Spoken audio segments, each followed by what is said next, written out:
James web نامی جدید ترین telescope نے جس کی تیاری میں 30 سال لگائے ہیں خلا میں کام شروع کر دیا ہے۔ اسے ٹائم مشین کا نام بھی دیا گیا ہے۔ دعویٰ کیا گیا ہے کہ ماضی میں دیکھ سکتی ہے۔ ایسی جدید ترین سائنسی ایجادات اور ان پہ یقین کرنا ایمان کے منافی تو نہیں۔ دعا کرنی چاہیے یار، اللہ مسلمانوں میں ایسے لوگ پیدا کر۔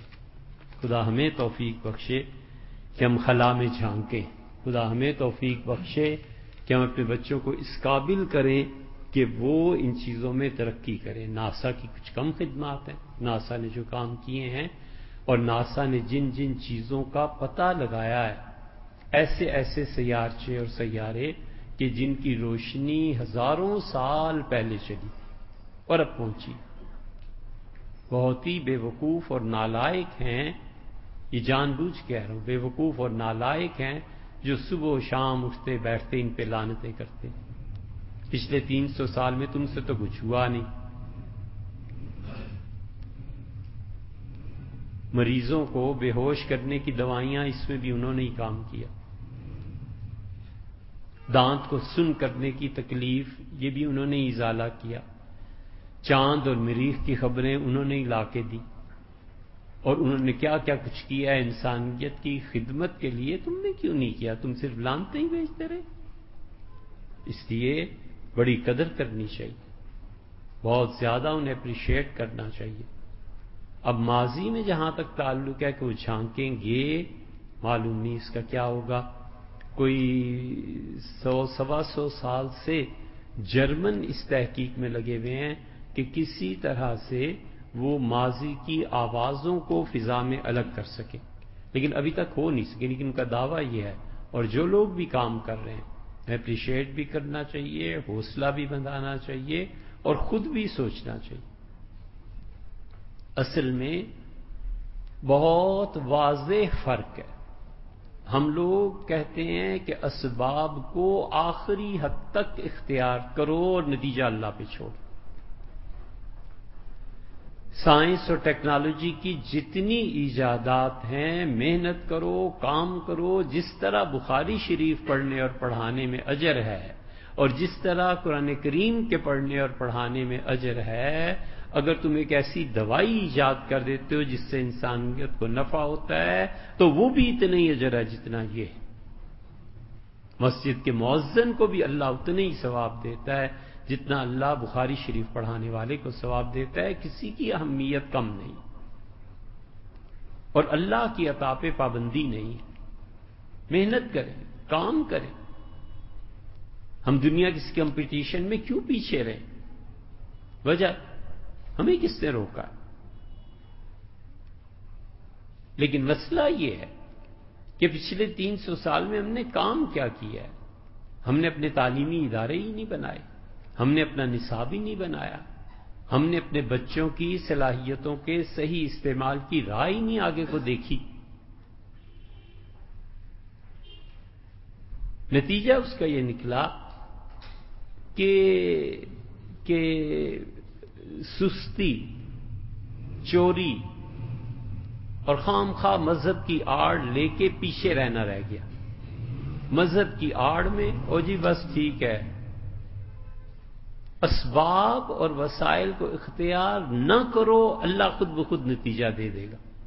ہم کہتے ہیں یار پھر کرو نا، کرتے کیوں نہیں؟ ہم کم سے کم اتنا کہتے ہیں کہ ہم اسباب اور وسائل کو اختیار کریں تاکہ نتیجہ نکلے۔ اب اسباب اور وسائل نہیں ہیں، ہم کیا کر سکتے ہیں؟ آپ کہتے ہیں اسباب اور وسائل ہیں بھی تو بھی نہ اختیار کرو، نتیجہ اللہ خود بخود دے دے گا۔ تو ضرورت کیا تھی شادی کرنے کی؟ اولاد اللہ خود بخود ہی دے دیتا، سب مریم ہو جاتے نا۔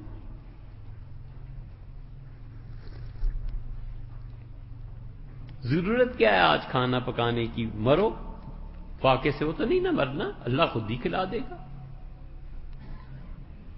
پچھلے کوئی 400 سال سے تو اللہ نے تمہارے ساتھ یہ کیا نہیں۔ ایک ایک میزائل اور ایک ایک دھماکے میں 200 اڑا کر رکھ دیا۔ تمہاری ساری اکانومی پہ ویسٹ چھا گیا، ہم مسلمان کاسائے گدائی لیے پھرتے ہیں، کبھی امریکہ تو کبھی روس، کبھی چائنا تو کبھی کوئی کہ کچھ دے دو ہماری قوم، قرضے ہم لے رہے ہیں، اور اس پہ اللہ کرے گا؟ اللہ کہاں کرے گا؟ ہمیں بھی کوئی دن بتاؤ نا یار، اللہ نے جب کیا اس نے ایک بار یہ کہہ دیا ہے کہ تم لوگ ترقی نہیں کرو گے جب تک کہ تم خود کام نہ کرو۔ وَلَيْسَ لِلْإِنسَانِ إِلَّا مَا سَعَىٰ، اور ہم آدمی کو کچھ نہیں دیں گے جب تک وہ محنت نہیں کرے گا۔ اور اللہ نے فرما دیا ہے کہ ہم کسی قوم کی حالت نہیں بدلتے حتیٰ یغیروا ما بانفسہم، یہاں تک کہ وہ حالت کو تبدیل کریں جو ان کے اپنے پاس ہے۔ آپ ایک چھوٹی سی مثال لے لیں، پوری دنیا میں زراعت اور کاشتکاری ہوتی ہے نا؟ پہلی جنگ عظیم میں بھی ٹریکٹر تھا، گورے ٹریکٹر کے ذریعے اپنی زمینیں کھودتے تھے۔ ہمارے ہاں ٹریکٹر آیا ہے کہیں بھٹو کے دور میں جا کے، بیل ہی چلتے تھے، ہل ہی چلتے تھے۔ ان 50-60 سالوں میں کوئی احساس نہیں ہوا کہ ایک آدمی جاتا وہاں سے کوئی ٹریکٹر بک کرا کے لے آتا، یہاں کے اسے بنوانے کی کوشش کرتا، کوئی منسٹر ہوتا 10-20 ٹریکٹر منگوا لیتا کہ یار یہ دنیا ترقی کر گئی ہے، یوں کام کرتے۔ انگلینڈ میں، برطانیہ میں ان اقوام کے پاس یہ فوٹو کاپیئر ہے نا، ہمارے بچے فوٹو کاپی کراتے ہیں، اب تو خیر اس کا دور بھی جاتا جا رہا ہے، اب تو بھیج دیتے ہیں، میسج سینڈ کر دیتے ہیں۔ یہ photocopier second world war میں تھا، 40 میں، 65 میں 25 سال بعد ایوب خان کے دور میں آیا۔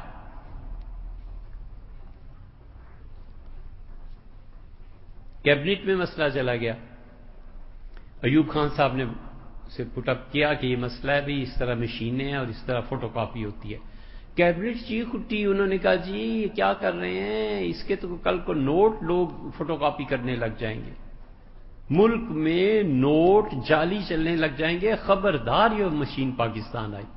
72 تک آئی ہی نہیں، پھر بھٹو آیا تو اس نے کہا خدا کا خوف کرو، نوٹ کبھی اس طرح چھپا کرتے ہیں، وہ لے کے آیا۔ پھر یہ تو ہماری حالت ہے، یہ تو ہمارے طریقے اور لچھن ہیں، اور اس پہ بھی ہم یہ کر دیں گے۔ اور تم نے کیا کیا ہے یار؟ کچھ بھی نہیں، اس لیے کہ ہم مذہب کا غلط استعمال کرتے ہیں، مذہب کے ذریعے سے لوگوں کو بلیک میل کرتے ہیں، حسد کرتے ہیں، چونکہ ہم خود پڑھے لکھے نہیں نا،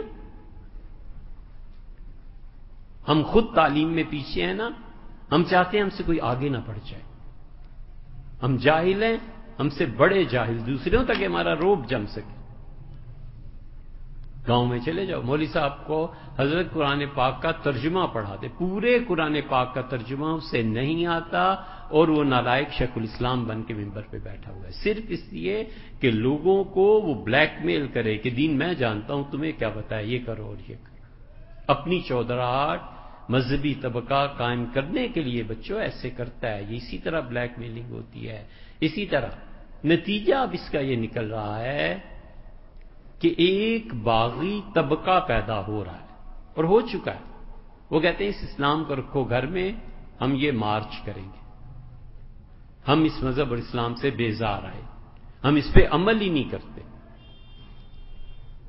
اور دوسرا طبقہ اس سے بدتر اور اس سے خراب جو پیدا ہو رہا ہے، وہ کہتا ہے دین کی یہ تشریح اور قرآن کریم کی یہ تفسیر رمضان میں کوئی اداکارہ، کوئی جرنل، کوئی ڈاکٹر بیان کرتا ہے وہ زیادہ اچھی ہے،